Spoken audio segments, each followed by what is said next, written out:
No Fumaça, durante as últimas semanas e até às eleições europeias, estamos a trabalhar sobre alguns dos temas escolhidos por vocês na votação que fizemos no início de março. Além das entrevistas, vamos publicar debates e reportagens.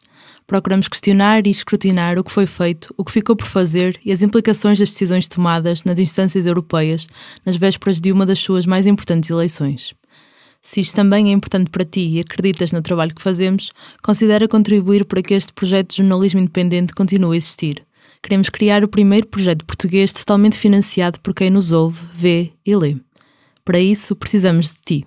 Vai a fumaca.pt/contribuir e junta-te à comunidade. Obrigada.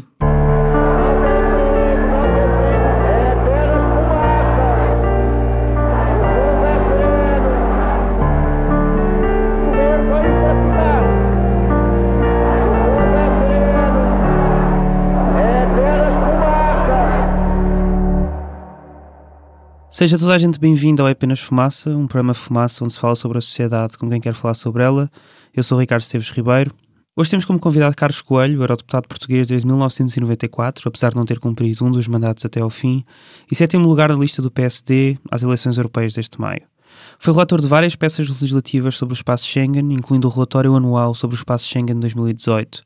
É também dirigente no think tank Plataforma de Crescimento Sustentável. O Fumaça foi convidado pelo Parlamento Europeu a assistir às últimas semanas de trabalhos antes das eleições europeias.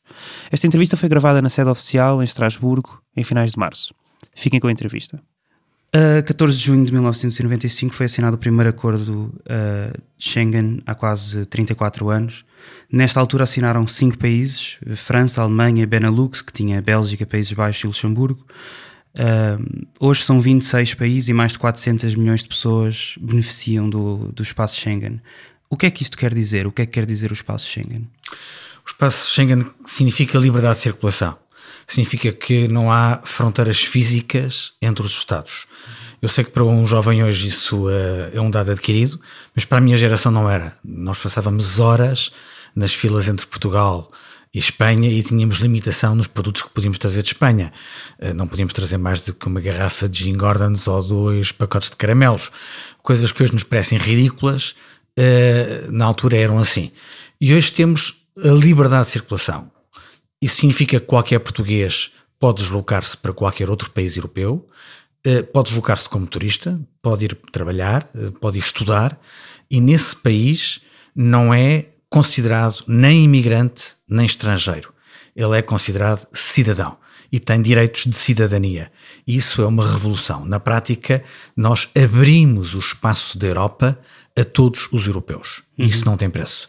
É muito curioso, deixa-me só acrescentar isso, que no relatório que conhece do Eurobarómetro, que se faz de 6 em 6 meses, sempre nos equinócios, quando se perguntam aos cidadãos europeus qual é a maior conquista do projeto comunitário, não falam sobretudo na moeda única ou até no mercado interno, que é uma grande conquista, mas falam exatamente em Schengen e na liberdade de circulação. Isso é aquilo que os cidadãos consideram a expressão mais tangível do sucesso da comunidade europeia.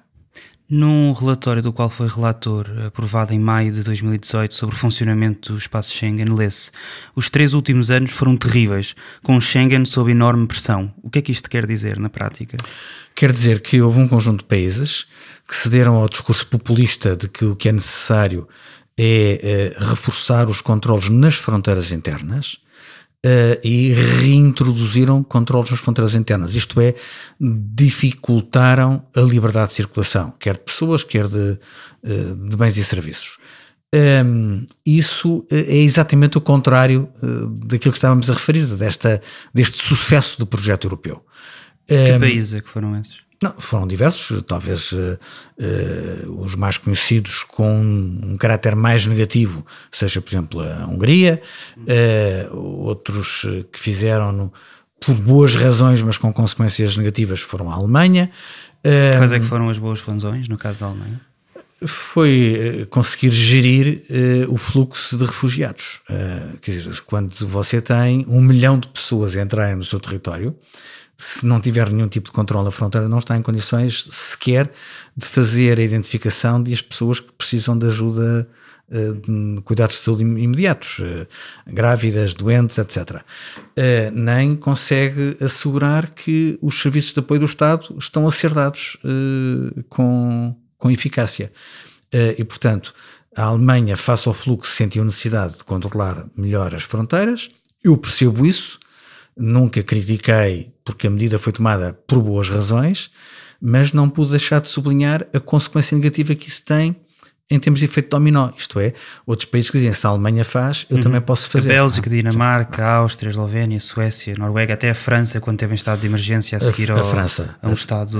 por outras razões, não tem nada a ver com o fluxo, foi uma reação acho que exagerada, para ser sincero, àquilo que aconteceu em termos de atentados, mas tudo isso ajudou a dificultar a liberdade de circulação. E isso não põe apenas em causa a liberdade de circulação de pessoas e, portanto, digamos que cria dificuldade ao livre trânsito de cidadãos, mas também tem consequências económicas. Nós fizemos aqui no Parlamento Europeu um estudo sobre o custo de não Schengen, isto é, se todos os países Schengen acabarem por reintroduzir controles nas fronteiras e isso dificultar naturalmente o normal fluxo de mercadorias, os prejuízos podem ascender a 50 mil milhões de euros, que é um número completamente absurdo, mas significa que a interdependência nos países europeus da livre circulação de pessoas e da livre circulação de mercadorias, para lá das questões simbólicas, tem um custo económico. Mas esses controlos fronteiriços ainda existem? Eram temporários? Foram permanentes? Foram tornados permanentes ou não nesses países? Não, estes controlos juridicamente têm que ser temporários, porque o que vale é a regra da inexistência. Repare, quando estamos num espaço sem controles nas fronteiras internas, nós temos que confiar uns nos outros no que diz respeito ao controle nas fronteiras externas. Vamos ser mais claros. Se um cidadão de um país terceiro, seja ele sul-americano, sul-africano, australiano, do norte da África, entra no aeroporto de Lisboa, não está apenas a entrar em Portugal, porque ele pega num carro e vai para a Espanha, vai para a França, ele está a entrar na Europa. E, portanto, isso faz com que o nosso Serviço de Extensões e Fronteiras, que controla as entradas, tem de ter toda a informação dos nossos parceiros europeus e vice-versa. Significa que se há um cidadão de um país terceiro a entrar no aeroporto de Lisboa e sobre o qual existe uma ordem judicial de um tribunal alemão para que ele não entre no espaço Schengen, o agente do Serviço de Extensões e Fronteiras português tem de aplicar essa instrução. Se houver um mandato de detenção europeu assinado por um juiz italiano, a pessoa tem de ser detida. Se houver uma sinalização da polícia francesa a dizer que a pessoa é perigosa, está ligada a uma rede de tráfico de pessoas ou atividades terroristas ou qualquer coisa desse género, e deve ser sujeita à vigilância policial discreta, nós temos que assegurar a vigilância policial discreta. Bem, isso significa que nós temos regras comuns para gerir as fronteiras externas e temos um sistema, que é o Sistema de Informação de Schengen, que permite a partilha de informação entre as autoridades policiais e judiciais. De todos os Estados-membros. De todos os Estados-membros. Portanto, a exceção a esta regra é uma norma de segurança interna que diz que quando há ameaças excepcionais, os Estados podem, a título provisório, temporário, reintroduzir controles nas fronteiras internas. Portugal já o fez. Em casos de grandes aglomerados, atividades desportivas, vinda do Papa, nós decidimos, por um prazo de 3 dias, de 4 dias, 5 dias, de uma semana. O máximo são 2 meses, certo? É isso? Depende 2 meses ou 6 meses. Pode ser 2 meses, podem ser 6 meses. O problema é que os Estados-membros estão a saltar de artigo em artigo. E estão na prática. Aconteceu ficar mais de 6 meses. Aconteceu ficar mais de 6 meses, o que levou no relatório que acabou por citar a que eu defendesse que estávamos por uma situação ilegal.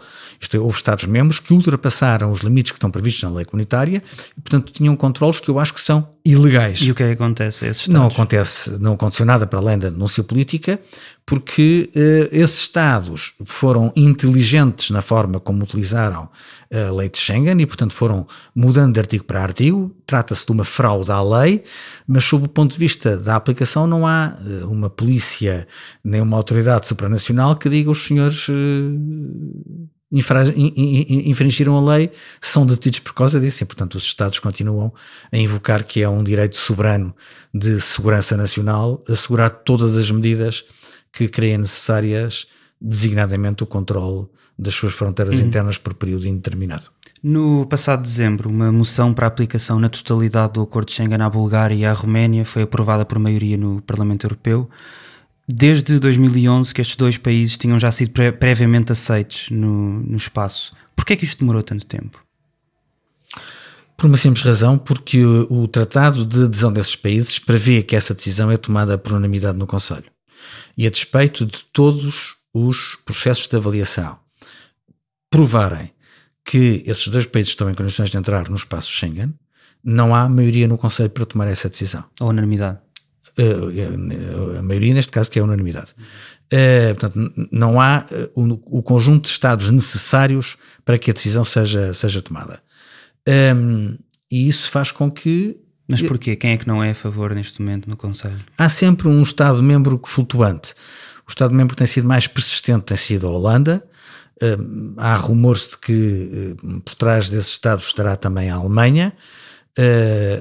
Embora não deixe de ser um bocadinho contraditório com a circunstância dos sistemas de defesa que quer a Bulgária, quer a Roménia aplicaram sobretudo nas suas fronteiras fluviais e marítimas tenham sido fornecidos pela Alemanha e portanto é do melhor em termos de equipamentos que existe. Mas ainda assim basta que um Estado... Mas como assim há rumores? Não se sabe quem é que vota no Conselho? Não, repare, na maior parte das vezes não chegou a haver voto, porque a presidência em exercício sondou as delegações para perceber se havia unanimidade e basta que haja um país a dizer não, nós não estamos em condições de votar a favor, até para não humilhar os países referidos, a presidência não coloca a votação. Portanto, não estamos perante um processo transparente em que há uma proposta e há uma recusa. Na maior parte das vezes a proposta não é colocada em cima da mesa porque se verifica pelos contactos bilaterais que não há condições para ela ser aprovada. Segundo a ONG Transnational Institute, países da União Europeia ou do espaço Schengen construíram cerca de 1000 km de muros ou cercas desde os anos 90 para prevenir que imigrantes venham para a Europa ou para condicionar o trânsito dentro da Europa, também já falámos agora sobre isso. O comprimento destes muros é 6 vezes superior ao do muro de Berlim e equivale a cerca de 1/3 do muro que Trump quer ver finalizado entre os Estados Unidos e o México. Isto não é profundamente incompatível com o projeto europeu como desenhado nos anos 90, que falava em livre circulação de pessoas como um valor fundamental? Não, é completamente incompatível, eu não tenho dúvidas nenhumas sobre isso. Primeiro, retira a autoridade moral à Europa para criticar outros muros noutras partes do mundo. Como o de Trump. Como o de Trump. Em segundo lugar, põe um dedo na ferida, a circunstância de haver países europeus que se estão a colocar fora do quadro de valores que fundaram a União Europeia. Aquilo que alguns países estão a fazer quando dizem eu não recebo nenhum refugiado, violando as convenções de Genebra de uma forma frontal, é uma atitude que não pode deixar de merecer a nossa reprovação. E é uma hipocrisia, porque a Convenção de Genebra foi aprovada a primeira vez em 1951 para proteger cidadãos europeus, depois só em 67 é que foi alargada a todo o mundo. E, portanto, nós estamos a dizer que um instrumento do direito internacional foi bom enquanto foi utilizado para defender europeus, mas que agora, quando é utilizado para defender não europeus que têm de fugir dos seus países para não serem mortos, não serem escravizados, não serem sujeitos a maus tratos, já não deve ser respeitada. Olha, isto é uma hipocrisia sem descrição. E, portanto, há aqui um problema de insucesso da Europa, que é o que é que nós fazemos quando há países que reiteradamente não cumprem nem tarefas a que deveriam ser obrigados por mero apelo humanitário, nem por exigência do direito internacional relativamente ao qual estão em infração. Um desses países é a Hungria. Cerca de metade destes 1000 quilómetros que estávamos a falar de muros que foram construídos na União Europeia são os 500 quilómetros que Viktor Orbán e o seu governo construíram na fronteira entre a Hungria e a Sérvia e a Hungria entre a Croácia. São mais de 500 quilómetros de vedação para garantir que imigrantes não entram no país. Esta foi só mais uma das ações do regime húngaro contra imigrantes e refugiados. Um governo tem sistematicamente violado direitos fundamentais e democráticos, como por exemplo criminalizar a ajuda a imigrantes indocumentados, e que se considera uma democracia liberal, com algum orgulho, diria eu. Em setembro, o Parlamento Europeu aprovou por maioria iniciar o processo de ativar o artigo 7º do Tratado da União Europeia contra a Hungria. O que é que isto quer dizer? Quer dizer que, na opinião do Parlamento Europeu, que eu partilho, votei favoravelmente a esse relatório, estamos perante a violação de princípios essenciais do Estado de Direito. E o tratado prevê que a Europa não é apenas uma organização económica, não somos apenas um mercado comum, somos uma Europa dos cidadãos com valores. Esses valores estão na Carta dos Direitos Fundamentais da União Europeia. E se há um país que viola esses valores, pode ser suspenso em termos de participação nos órgãos da União. Isso é o artigo 7º. Portanto, o artigo 7º é um instrumento de pressão mais forte que nós temos sobre um Estado que não partilha, que não respeita os valores fundamentais. O problema é que isso é uma bomba atómica, portanto é um instrumento mais poderoso e que nunca foi usado. Nunca foi usado e eu duvido que alguma vez venha a ser usado. Mesmo tendo sido aprovado pelo Parlamento? Sim. Em que pé é que nós estamos? Porquê? Porque o artigo 7º tem um procedimento que obriga a que o Conselho verifique por unanimidade, uma vez mais, que estamos perante uma circunstância que afeta os princípios essenciais da União. Olha, essa decisão unânime é tomada sem a participação do Estado-membro envolvido, como é evidente. Mas, como as coisas estão neste momento no Conselho, há sempre um aliado. Quando Viktor Orbán percebeu que podia ser atingido pelo artigo 7º, apressou-se a fazer uma combinação com a Polónia, que também estava numa situação de incumprimento. E então disse aos polacos, quando vier o vosso processo, eu veto a decisão, portanto não permitam unanimidade, e quando for o meu, vocês retribuem. Portanto, neste momento não há nenhuma possibilidade de o Conselho aprovar qualquer tipo de sanção contra a Hungria ou contra a Polónia.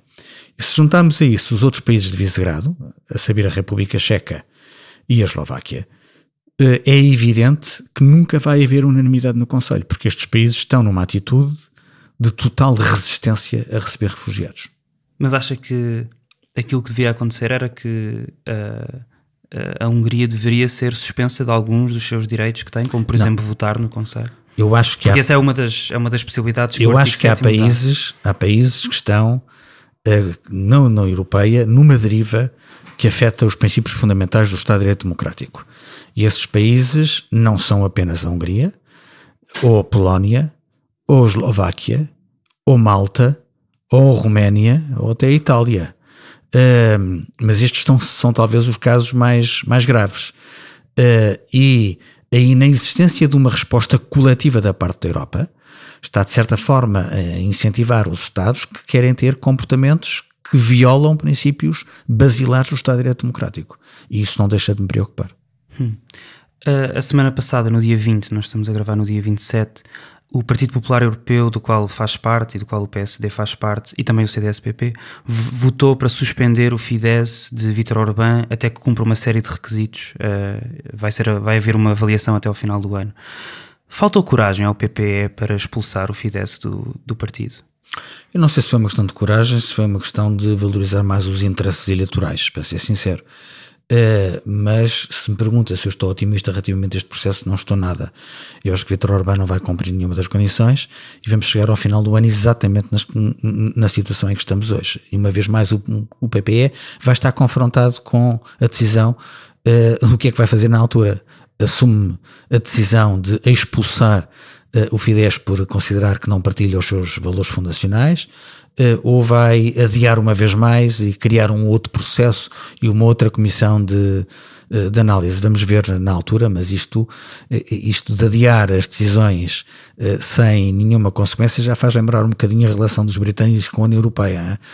Vamos adiando e nunca se sabe como e quando se chega ao final do processo. Mas, portanto, não concorda com esta decisão? Acha que o Fidesz devia ter sido expulso? Sim, claramente. E votou isso na reunião? Eu não sou membro da Assembleia Política.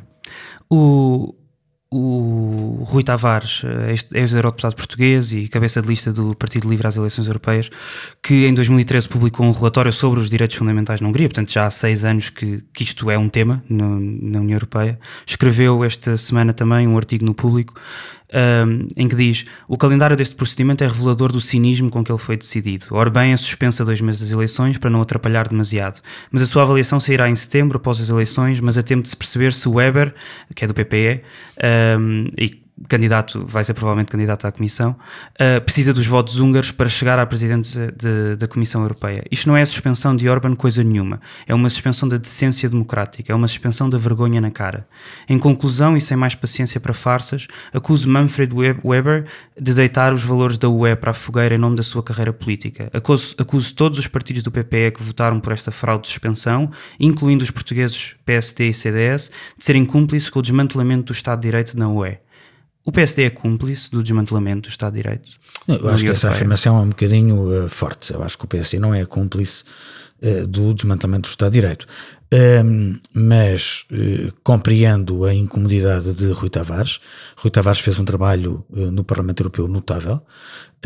Foi o autor do primeiro relatório sobre a Hungria. Poucas pessoas na Europa têm tanta informação sobre aquilo que se passa na Hungria quanto ele. Eu acompanhei de perto o trabalho que ele fez, com grande honestidade intelectual, e portanto não tenho dúvidas sobre a gravidade do que se passa na Hungria, e daí que tenha apoiado o relatório que há pouco fiz referência. E portanto ele tem, relativamente a esta matéria, muito conhecimento, mas também tem uma paixão especial, porque foi o autor do primeiro relatório, como referi. É natural que ele seja um bocadinho mais violento nas palavras, e sendo candidato que use isso também como arma política, é legítimo. Não subscrevi exatamente a acusação que ele dirigiu, mas acho que ele tem muita razão na incomodidade que manifesta relativamente ao prolongamento desta situação. Em 2015, cerca de 1 milhão de refugiados e refugiadas chegaram à costa da Europa, na sua maioria da Síria, Afeganistão ou Iraque. A 18 de março de 2016, fez a semana passada 3 anos, a liderança da União Europeia fechou um acordo com representantes políticos da Turquia, de Erdogan. Segundo esse acordo, todos os migrantes irregulares apanhados a atravessar da Turquia até à Grécia, ou cujo pedido de asilo não seja aceite, seriam devolvidos à Turquia. Por cada refugiado sírio devolvido à Turquia, outro refugiado sírio seria aceito na Europa, num total de máximo de 72 mil pessoas. A Turquia comprometia-se a tomar medidas para prevenir que pessoas viessem para a Europa, e, em contrapartida, a União Europeia aceleraria o processo de rever a entrega de vistos a cidadãos turcos, pagaria um total de 6 mil milhões de euros à Turquia a serem usados para projetos relacionados com refugiados, e revia ainda o processo de candidatura da Turquia à União Europeia, que é, aliás, algo que o regime de Erdogan há muito tempo quer. Foi um bom acordo este? Não foi. Eu pronunciei-me contra ele aqui no Parlamento Europeu. Acho que é um bocadinho o outsourcing da roupa suja, isto é, aquilo que a Europa não quis fazer, pôs outros a fazer e pagou-lhes principiosamente para isso. A Turquia... Foi um acordo comercial? Não, eu não acho que não foi um acordo a pensar nas questões comerciais, mas foi um acordo como envolvente comercial. Nós já pagámos mais de 3 mil milhões de euros e temos prometidos outros 3 mil milhões para não ter o problema dentro de portas. E não temos garantia de que a forma como a Turquia o está a executar seja totalmente respeitador dos princípios fundamentais. Quer dizer, um regime que está a oprimir pessoas no seu próprio território e do seu próprio sangue, naturalmente não é expectável que seja mais generosa com pessoas que vêm de outras nacionalidades.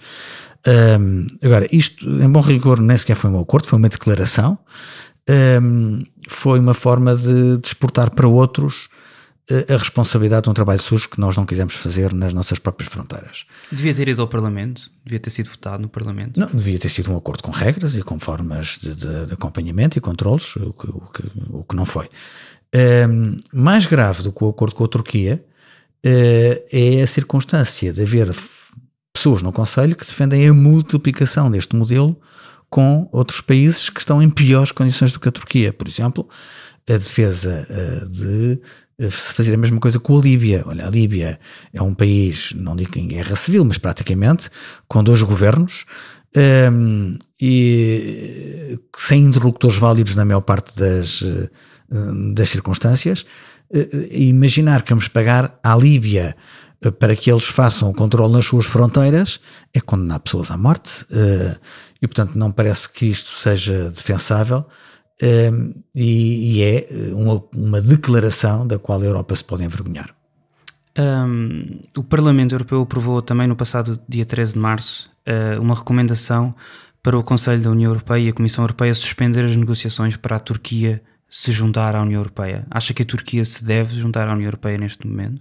Não, a Turquia não tem neste momento condições para se juntar à União Europeia, não é um Estado democrático, viola princípios fundamentais todos os dias, persegue pessoas sem culpa formada, ataca a independência do poder judicial. Portanto, neste momento é evidente que a Turquia não tem condições para se juntar à União Europeia.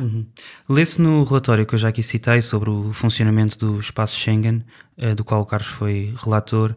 O legislador da UE adotou nos últimos 3 anos uma série de medidas destinadas a reforçar a integridade do espaço Schengen sem controlos nas fronteiras internas. O relator congratula-se com a eficácia das medidas tomadas nas fronteiras externas e com a criação da Agência Europeia da Guarda de Fronteiras e Costeira. A Agência Europeia da Guarda de Fronteiras e Costeiras, ou Frontex, é responsável por apoiar os países-membros no controle das suas fronteiras externas. Em que é que estas medidas, incluindo o Frontex, têm sido eficazes em devolver refugiados dos sítios de onde eles estão a fugir? O Frontex não tem que devolver refugiados. O Frontex é um instrumento, é uma polícia de fronteiras da União Europeia. Deixe-me defender um bocadinho a minha dama no que diz respeito aos instrumentos no espaço de liberdade, segurança e justiça. Nós criámos o conceito do espaço de liberdade, segurança e justiça como um tripé conceptual. Isto é, há medidas mais viradas para a liberdade, para a proteção da liberdade, outras mais viradas para garantir a segurança, outros para preservar a justiça. Este tripé tem de ser equilibrado. Eu acho que ninguém de bom tom e de bom senso está em condições de defender apenas uma área do tripé. Será, se nós tivermos segurança mas não tivermos liberdade, isso chama-se ditadura. Se nós tivermos liberdade, mas não tivermos nem justiça nem segurança, isso é anarquia. Nós não conseguimos conceber a justiça sem estar associada à liberdade e à segurança. Portanto, eu acho que qualquer pessoa percebe isso. Agora, nós temos que dar o salto lógico. Isto é, não é apenas admitir que um tripé não funciona sem os outros. É admitir que nós não podemos fazer crescer uma das pernas e encolher as outras, porque isso faz com que a superfície que estamos a suportar com o tripé fique de lado e as coisas caiam. Olha, o que é que aconteceu? Aconteceu que, como eu disse nesse relatório, nós fomos relativamente eficazes em reforçar a segurança e tomámos muitas medidas. A polícia, a Guarda de Fronteiras e Costeira, mas também o PNR europeu, o Código de Fronteiras Schengen, a nova Europol, com o Centro de Terrorismo muito ativo, a nova Diretiva sobre o Terrorismo, a Diretiva sobre o Controle de Armas, o Sistema de Entradas e Saídas, a Diretiva do Branqueamento de Capitais, o reforço da agência EULISA, o ECRIS, que é a partilha de dados de registros criminais entre os Estados-membros, o ETIAS, que são as autorizações de entradas, a reforma do SIS, que eu fui o relator, do Sistema de Informação de Schengen, a reforma do VISP. Nós fizemos isso tudo. Portanto, houve muitas decisões tomadas no âmbito da segurança, mas não houve decisões tomadas no âmbito do asilo. Nós temos em cima da mesa 8 peças legislativas sobre as quais não conseguimos entendimento entre o Conselho e o Parlamento, uma das quais responde exatamente à questão que estava a colocar, que é a questão da Agência Europeia de Asilo. Nós temos neste momento um gabinete técnico a funcionar em Malta, defendemos a criação de uma verdadeira agência do asilo para dar a resposta humanitária que a Europa precisa, e isso nunca não sai da situação de impasse que temos neste momento, porque entre Parlamento e Conselho não tem havido a capacidade de decisão. Portanto, o Conselho é muito cooperante com o Conselho, portanto os ministros dos Estados-membros são muito cooperantes a tomar medidas no âmbito do reforço da segurança, mas são menos diligentes em acordar com o Parlamento as medidas que nós precisamos para aprovar o pacote de asilo. Mas é porque têm medo, porque acham que refugiados são uma ameaça? Não, eu acho sinceramente que a parte é um discurso um bocadinho eleitoralista, é mais simples conquistar votos dizendo que estamos a reforçar a segurança dos cidadãos do que dizer estamos a melhorar a resposta humanitária.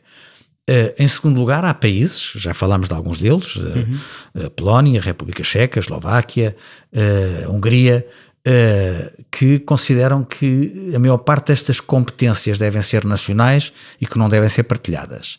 E que, portanto, não concordam com, com a recolocação. Foi das provas da maior falência da União Europeia. Nós, em 2015, no plano da crise, tínhamos mais de 1 milhão, quase 1,5 milhão de pessoas, sobretudo na Itália e na Grécia. Aliás, para ser sincero, mais na Grécia do que na Itália. E a União Europeia percebeu que não fazia sentido ter uma pressão exagerada sobre os países da linha da frente, e que era necessário ajudar a Grécia e a Itália, porque estavam sob uma pressão desumana. E então o que é que se fez? Fez-se um programa de recolocação, e para resolver o problema de 1,5 milhão de pessoas, a União decidiu que íamos recolocar 160 mil. Tivemos 2 anos a trabalhar para isso e recolocámos 30 mil. Bem, nós com estes valores grandes perdemos a noção das coisas. No outro dia estava numa universidade a explicar isto, e houve uma aluna que disse, mas o que é que significa isso? Significa que você é presidente de uma Câmara em Portugal e aparecem de um dia para o outro 150 refugiados a dizer estamos desesperados, querem-nos matar na nossa terra, deem-nos ajuda. E você olha para aquelas 150 pessoas, fica cheia de pena delas, mas diz, dessas 150 eu só vou tratar de 16. E dessas 16 acaba por só tratar de 3 e deixa das 150 pessoas 147 sem ajuda. Foi isto que a Europa fez.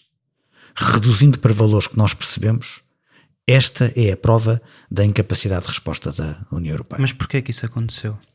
Porque os Estados-membros não se entenderam, porque nós não temos legislação que obriga um sistema de redistribuição automática, que é a minha tese, isto é... Porque neste momento são os Estados-membros que acolhem em primeiro lugar os refugiados que têm que tratar deles. É o Regulamento de Dublin. O Regulamento de Dublin. É isso que nós temos que alterar.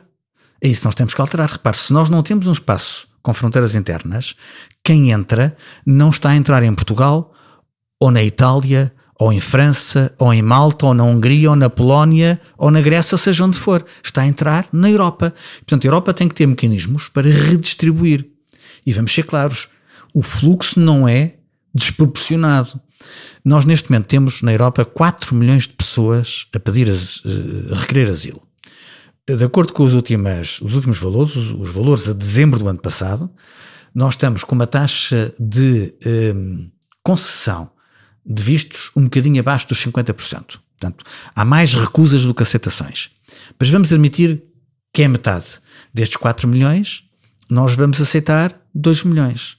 Nós somos 500 milhões de europeus. Portanto, estamos a falar de uma pressão sobre a população que não chega a 0,5%, é 0,4%. O que comparado com o que acontece no Líbano, na Síria, noutros sítios, é... Na Jordânia. Se alguém disser que isto é uma pressão desproporcionada, está a mentir. Agora, se estes 4 milhões, em vez de serem distribuídos por toda a Europa, forem concentrados em alguns Estados-membros, se forem todos só para a Alemanha e para a Suécia, que são os campeões da recepção de refugiados, isto torna-se ingovernável, porque, de facto, esses 2 países sozinhos não podem assegurar aquilo que os 28 Estados-membros, a Europa no seu todo, pode fazer sem dificuldade. Mas voltando à Frontex, o regulamento 2016-1624, que foi aprovado em julho de 2016, ou que foi a votos no Parlamento Europeu em julho de 2016, que dá um novo nome, não é? Portanto, chama-se European Border and Coast Guard Agency, muda de nome a Frontex, dá-lhe também mais poderes, incluindo o poder de poder encontrar pessoas no mar Mediterrâneo e devolvê-los aos sítios de onde eles vieram. Não é basicamente devolver os refugiados à morte de que eles estão a tentar fugir, na prática? Não é. Eu não estou a dizer que é sim, só sim, isso, sim. Mas esse aspecto de poder, destes novos poderes que foram dados à Frontex, não vai desembocar na prática nisso? Não, vamos ver. Primeiro, não é verdade que o regulamento na nova formulação dê a competência nova de fazer operações de salvamento. O Parlamento Europeu aprovou um relatório do que eu fui o relator, que ainda na primeira versão da Frontex dava essa responsabilidade. Portanto, quando nós temos um barco a fazer operações de polícia no Mediterrâneo ou no outro lado qualquer, se ele está confrontado com uma situação de encontrar um navio ou uma embarcação em dificuldades, em que há risco de vida, a sua primeira preocupação, por força da legislação europeia, é salvar essas pessoas. E depois de salvá-las e dar-lhes condições de chegarem a solo, a terra, então faz a triagem de qual é a situação dessas pessoas. Quem precisa de ajuda de saúde, quem deve ser identificado, quem pode ser um potencial criminoso, etc. Mas a primeira preocupação numa operação de salvamento é evitar a morte. Pode-se dizer que a lei internacional já o determinava, o chamado direito do mar, que garante que quando está alguém a naufragar, há uma obrigação humanitária de preservar a vida.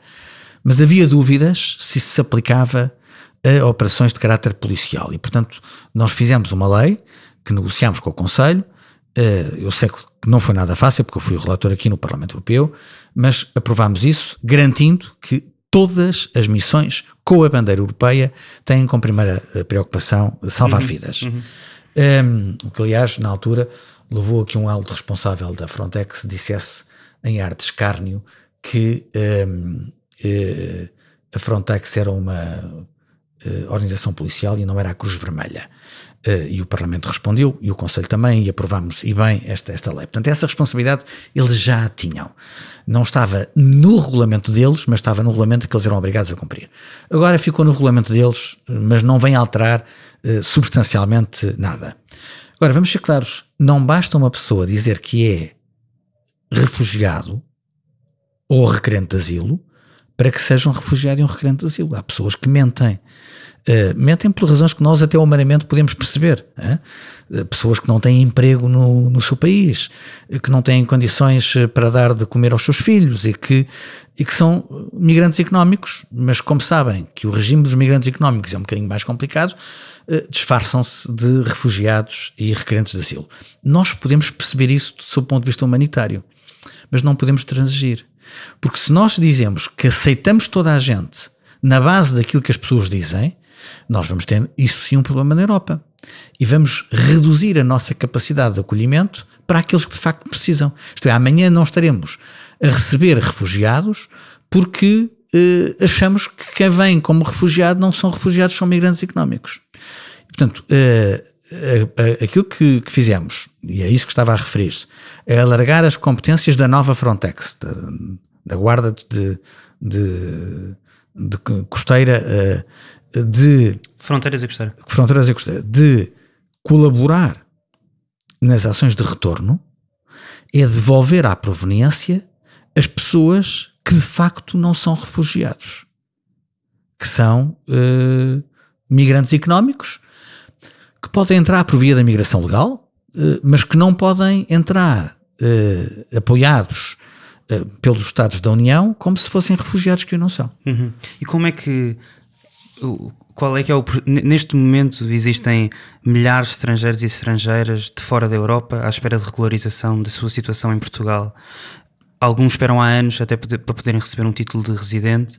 A semana passada foi promulgada uma alteração à lei de estrangeiros e com esta alteração a lei passa a presumir que estrangeiros com pelo menos 12 meses de descontos para a Segurança Social tiveram entrada legal no país e por isso entram no processo normal de obtenção de título de residente em vez do processo extraordinário. O PSD votou contra isto. É contra esta peça de legislação também? O que eu acho é que nós, quando estamos confrontados com uma pressão exagerada de refugiados ou requerentes de asilo ou meramente migrantes, o que temos de fazer é reforçar os instrumentos de Estado que garantem que esta triagem se pode fazer em condições de justiça e de segurança. Estas pessoas não são refugiadas? Não, para distinguir quem é refugiado e não é. O que acontece é que há uma falência nestes sistemas. O Serviço de Estrangeiros e Fronteiras está subdotado de recursos humanos. Eu apontei isso no relatório de Schengen a propósito dos gabinetes Sirene, que fazem a partilha de informação entre os Estados-membros. Sim, há pessoas à espera de anos, não é? E é por isso que eu digo que é criminoso nós adiarmos a criação da verdadeira agência de asilo, porque quando os Estados-membros têm, ocasionalmente, uma dificuldade de dar resposta, deveriam poder pedir à Agência Europeia de Asilo que ajudasse a tratar dos processos pendentes no sentido de lhes dar resposta. Mas deveríamos fazer com que fosse mais fácil estrangeiros que já estão em Portugal poderem ter título de residente? Não, o que eu acho é que é desumano obrigar as pessoas a esperar mais de um ano por uma resposta. E, portanto, os sistemas de identificação e controle deveriam dar respostas mais céleres. Isso é o que eu acho que deveria ser feito. Presumir que a resposta mais eficaz, quando nós não estamos a ser competentes, é fechar os olhos e dizer quem já cá está há muito tempo, afinal está bem, pode ser um bocadinho arriscado. Portanto, eu percebo a posição de cautela de quem diz esta não é a resposta inteligente. A resposta inteligente é o reforço dos serviços para podermos, de forma atempada, responder aos pedidos que temos em cima da mesa. Mas ao mesmo tempo que isto acontece, os vistos Gold oferecem títulos de residente em Portugal a quem investir mais de pelo menos 250 mil euros no país, ou então criar 10 postos de trabalho. Noutros países como em Malta e Bulgária é possível obter cidadania se investir uma certa quantia. Portanto, a estes estrangeiros que já estão em Portugal são enviados para trás ou ficam à espera durante não sei quantos anos, mas a quem tem dinheiro, esses já são bem-vindos, é isso? Não, concordo com aquilo que diz relativamente aos vistos gold. Os vistos gold em Portugal e não só. Há na União Europeia 20 países que têm sistemas parecidos com os vistos gold. Eram emitidos praticamente sem nenhum controle de segurança e na reforma do visto, do Sistema Europeu de Vistos, que eu fui o relator e que foi aprovado. Agora, alterámos isso. Pusemos a exigência da sujeição dos requerentes de vistos gold a 15 controles de segurança contra 7 bases de dados europeias. Interpol, entre outras. Entre outras. O Sistema de Informação de Schengen, etc. O Visa. E isso garante um maior controle dos vistos gold. Curiosamente, não foi fácil fazer passar isto cá, porque a maior parte dos socialistas europeus estavam contra essa minha proposta. Justiça se lhe faça, os juristas portugueses e particularmente a deputada Ana Gomes estiveram do lado certo da história. Mas isto não foi fácil. Mas o Parlamento Europeu aprovou, esta é a nossa posição e agora esperemos que o Conselho nos dê razão. A negociação entre o Parlamento e o Conselho vai continuar e vai decorrer por razões de calendário já no próximo mandato parlamentar. Mas seja como for, continua a ser possível que pessoas que têm dinheiro, ricos, possam ter uma cidadania um título de residência muito mais rápido do que outras pessoas que não têm dinheiro. Isso é normal? É esse o tipo de Europa que devemos caminhar? Ou se calhar cito-lhe o que o Nuno Melo disse em entrevista ao Jornal Expresso este mês, o cabeça de lista do CDS para as eleições europeias, que disse: precisamos de pessoas, mas não de quaisquer pessoas. Têm a obrigação de respeitar as nossas leis, tradições e cultura. É por aí que acha que devemos ir? Vamos cá ver. A questão dos vistos gold é saber se é legítimo ou não o Estado ter instrumentos que facilitem a obtenção de investimento estrangeiro. E, portanto, se há um investidor que diz eu quero ir ao vosso país para fazer investimento, eu não vejo nenhum problema em que se facilite a vinda dessa pessoa. O que eu acho mal é que essa pessoa possa vir sem controles de segurança. Como eu disse na minha intervenção aqui no Parlamento Europeu ainda há uma semana, eu não quero que um criminoso russo, por falta de controle, disfarçado de investidor com visto gold, acabe por ficar com visto gold ou na Roménia ou em Portugal. Ou com cidadania num dos sítios onde é possível ter cidadania. Mas isso, a cidadania é mais complicado. A cidadania eu acho que é revoltante. Atribuir a cidadania contra investimento é vender o título de cidadão. Eu acho isso, sob o ponto de vista dos princípios, revoltante. Os vistos gold não são isso. Os vistos gold é facilitar a entrada no país de alguém que vem investir. Portanto, de certa forma, é aquilo que nós fazemos em nossa casa. Quando temos um visitante, queremos tratar bem e pomos a passadeira vermelha. Portanto, corremos a abrir a porta. Portanto, é uma atitude de facilitar a entrada na nossa casa de alguém que nós vamos a precisar por uma razão legítima. Eu isso não vejo problemático. O que vejo problemático é que isso nos leva a fechar os olhos ao passar dessa pessoa às intenções dessa pessoa e, portanto, que seja possível, por exemplo, um mafioso russo sobre o qual recai um mandato de detenção europeu e, portanto, que nós não devíamos deixar entrar no território porque vem fazer um investimento que nós fingimos que não sabemos e deixamos. Isso eu acho que é de evitar, e foi por isso que propus no sistema de informação de vistos a sujeição a 15 controles de segurança também dos vistos gold. Eu acho que isso vai fazer a diferença e espero que o Conselho aprove aquilo que o Parlamento já aprovou. E em relação a esta declaração de Nuno Melo, em que ele diz um povo não pode ser constrangido na sua forma devido à procedência a uma imposição de outros que vêm e têm como obrigação primeira assimilar a cultura que os acolheu. É uma declaração xenófoba esta? Quer ver, quando o Nuno Melo diz que nós queremos pessoas, mas não queremos qualquer tipo de pessoa, eu acho que isso é uma evidência, quer dizer, nós não queremos criminosos a entrarem no nosso país. Acabei de dar o exemplo do mafioso russo. Nós queremos aqueles que se assimilam à nossa cultura. Não, devemos... Porque não é isso que ele diz, não é? Ele diz nós não tem que vir pessoas que vão respeitar as nossas leis, as tradições e a cultura. Não, que qualquer pessoa que entre cá tem que respeitar as nossas leis, isso é indiscutível, não creio que haja qualquer dúvida. Acho também que a resposta humanitária depende da nossa capacidade de oferecer soluções de integração. Não se trata de obrigar as pessoas a renegarem a sua cultura ou a sua religião ou as suas tradições, mas significa que tem de haver aqui um respeito pelas nossas, eu isso concordo. Acho, aliás, que a experiência de vários países, europeus e não europeus, prova de que as soluções de integração de migrantes ou de refugiados são aquelas que dão respostas mais humanitárias e que as soluções de guetização acabam por ter a prazo problemas de segurança. Um exemplo concreto, aí se calhar já nem todos estarão de acordo, é a questão do acesso ao mercado de trabalho. Eu acho que é perfeitamente legítimo que um refugiado possa, em condições precisas, disputar o mercado de trabalho, sentir-se útil e contribuir economicamente para a sociedade que o recebe. Mas há países que evitam que os refugiados tenham acesso ao mercado de trabalho, invocando que isso vai desequilibrar a procura dentro de fronteiras. A experiência que eu tenho, designadamente em conversa com o Rui Marques e com as pessoas da plataforma de apoio aos refugiados, é que as soluções mais humanas são aquelas que oferecem mais integração. E eu acho que é nessa linha que nós temos que trabalhar, em soluções que favoreçam a integração. O que é que acha que vai acontecer estas eleições em maio? Ao nível da Europa, receio que vá aumentar a participação daqueles que são mais radicais. Nós vivemos, infelizmente, em momentos em que o discurso simplista e às vezes até agressivo é aquele que parece ser mais eficaz. E chegamos a situações que nenhum de nós pensaria possível, que se pessoas como um Trump ser presidente dos Estados Unidos da América ou como um Duterte,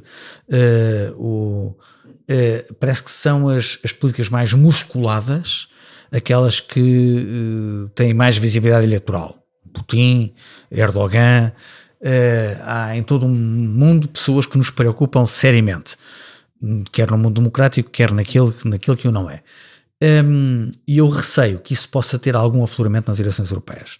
Algumas sondagens em países tradicionais revelam comportamentos que nós não estávamos à espera. Por exemplo, quando durante um ano nas sondagens francesas o partido que estava à frente era o partido da senhora Le Pen, isto não pode deixar de nos preocupar.